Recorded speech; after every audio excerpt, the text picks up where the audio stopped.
రూ. 1,00,000 పెద్ద విషయమా అని అనుకొని ఉండొచ్చు. లేదా కొంతమంది పేదలకు రూ. 1,00,000 కూడా గొప్ప విషయంగా కూడా ఆర్థిక ప్రయోజనం కింద కనిపించవచ్చు. కానీ మా ప్రభుత్వం యొక్క ఉద్దేశం ఆర్థిక ప్రయోజనానికంటే కూడా, ఆర్థిక సహాయానికంటే కూడా మీరు మాకు కావలసిన వాళ్ళు, మేము మీ పట్ల ఎప్పుడు సహాయం అందించాలన్న ఆలోచనతోటి మీరు రాణిస్తే, మీరు ఇందులో ఎంపికై వివిధ రాష్ట్రాలకు ఈ దేశానికి సేవలు అందిస్తే తెలంగాణ ప్రతిష్ట పెరుగుతుంది, మీరు మా కుటుంబ సభ్యులు అని మీకు విశ్వాసం కల్పించడానికి ఈ ప్రభుత్వం మీది, మీకోసమే ఆలోచన చేస్తుందని ఒక నమ్మకం కలిగించడానికి ఈ కార్యక్రమాన్ని ప్రధానంగా చేపట్టడం జరిగింది. మీకు తెలుసు, చాలా కాలం సచివాలయం లేదు.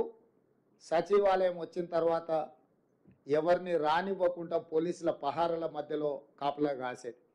ఒకప్పుడు నేను వచ్చినా, సీతక్క వచ్చినా, ఎవరం ఇందులో అధికారులను కలవడానికి వస్తే బయటనే పోలీసులు అరెస్ట్ చేసి తీసుకెళ్ళి పోలీస్ స్టేషన్లలో నిర్బంధించే పరిస్థితి. అక్కడి నుంచి ఈరోజు ఈ సచివాలయం తెలంగాణ ప్రజలది, మీలాంటి వాళ్ళందరూ ఇందులోకి రావచ్చు, ఇది మనది అని ఒక నమ్మకం కలిగించడానికి ప్రత్యేకంగా సచివాలయంలోనే ఈ కార్యక్రమాన్ని ఏర్పాటు చేద్దామని ఉప ముఖ్యమంత్రి గారు సూచన చేయడం, మేము ఆమోదించి మిమ్మల్ని అందరినీ కూడా ఇక్కడికి ఆహ్వానించడం జరిగింది.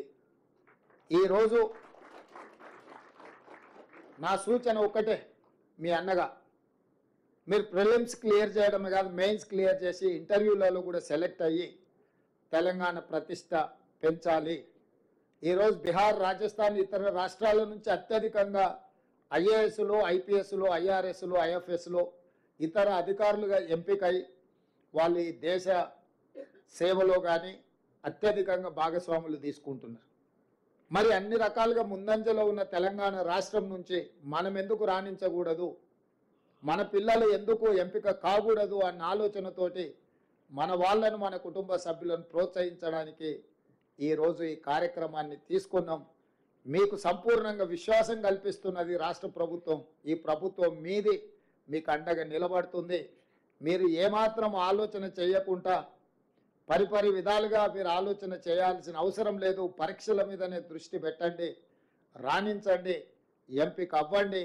తద్వారా మీ తల్లిదండ్రులకు, మీ గ్రామానికి, మన రాష్ట్రానికి ఒక గౌరవం పెరుగుతుంది. ఆ విధంగా మీరు ముందుకు వెళ్ళాలని తెలియజేస్తూ, అదేవిధంగా బట్టి విక్రమార్క గారు కొన్ని అంశాలను ప్రస్తావించారు. యంగ్ ఇండియా స్కిల్స్ యూనివర్సిటీ గురించి.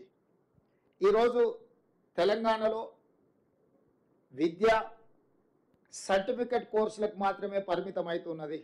నేను చాలామంది ఇంజనీరింగ్ గ్రాడ్యుయేట్స్తో నేను ఇంటరాక్ట్ అవుతున్నా, మాట్లాడుతున్నా.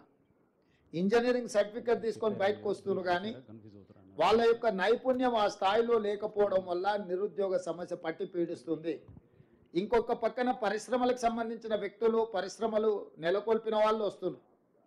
మాకు హ్యూమన్ రిసోర్స్ తగ్గిపోయింది, మా దగ్గర నియామకాలు చేపట్టాలంటే అసలు ఎవరు రావడం లేదు అని వాళ్ళు వస్తున్నారు. సో మేము మంత్రివర్గ సహచరులతోని ఆలోచన చేసినాం. ఒక పక్కన పరిశ్రమలకు సంబంధించిన యజమానులు నైపుణ్యం ఉన్న మాకు యువత దొరకడం లేదు అని చెప్తున్నారు. ఇంకొక పక్కన సర్టిఫికెట్లు, డిగ్రీ పట్టాలు పుచ్చుకొని యువత బయటకు వచ్చి మాకు ఉద్యోగ అవకాశాలు రావడం లేదు అని వాళ్ళు మాట్లాడుతున్నారు. వీళ్ళిద్దరి మధ్యలో ఒక అంతరం ఉంది, ఒక గ్యాప్ ఉంది. ఆ గ్యాప్ ఏంటంటే సర్టిఫికెట్ తీసుకొని బయటకు వచ్చే వాళ్లకు వృత్తి నైపుణ్యం లేకపోవడం వల్ల, చదువుకు తగ్గ అనుభవం, చదువుకు తగ్గ శిక్షణ లేకపోవడం వల్ల ఉద్యోగ ఉపాధి అవకాశాలు వాళ్ళు కోల్పోతున్నారు. అందుకే అన్ని రకాలుగా ఆలోచన చేసి ఈరోజు యంగ్ ఇండియా స్కిల్స్ యూనివర్సిటీని ఒక ఐఎస్బి, ఒక IIIT మోడల్లో ఎవరికైతే చైతన్యం ఉన్నదో, ఎవరైతే శిక్షణ పొందాలనుకుంటున్నారో, ఎలాంటి రాజకీయ ఒత్తిడులు లేకుండా వాళ్ళకున్న నైపుణ్యాన్ని దృష్టిలో పెట్టుకొని వాళ్ళకు అవకాశాలు కల్పించాలి అని ఈ యంగ్ ఇండియా స్కిల్స్ యూనివర్సిటీని మనం ప్రారంభించుకున్నాం.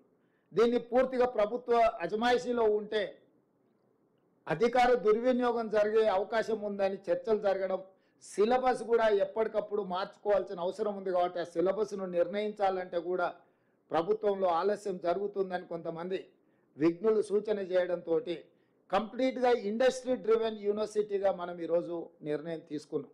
దీంట్లో Mahindra group of companies chairperson Anand మహీంద్రాని ఈ యూనివర్సిటీకి చైర్పర్సన్గా మనం ఈరోజు వారిని రిక్వెస్ట్ చేయడం జరిగింది. తెలంగాణ రాష్ట్ర ప్రభుత్వం నుంచి ఈరోజు మహీంద్రా యూనివర్సిటీని ఎవరైతే నడుపుతున్నారో వాళ్ళని యంగ్ ఇండియా స్కిల్ యూనివర్సిటీకి చైర్పర్సన్గా మనం రిక్వెస్ట్ చేస్తే వారు ఆమోదించారు. ఈరోజు IIIT చైర్పర్సన్గా పనిచేసిన శ్రీనిరాజును కో చైర్పర్సన్గా పెట్టినాం. వివిధ పరిశ్రమలు రెడ్డి ల్యాబ్స్ కావచ్చు, SBI బ్యాంక్ కావచ్చు, అదానీ గ్రూప్ కావచ్చు, ఇతర కీలకమైన పరిశ్రమలకు సంబంధించిన వ్యక్తులందరినీ కూడా ఇందులో బోర్డ్ ఆఫ్ డైరెక్టర్స్గా మనం నియమించడం జరిగింది.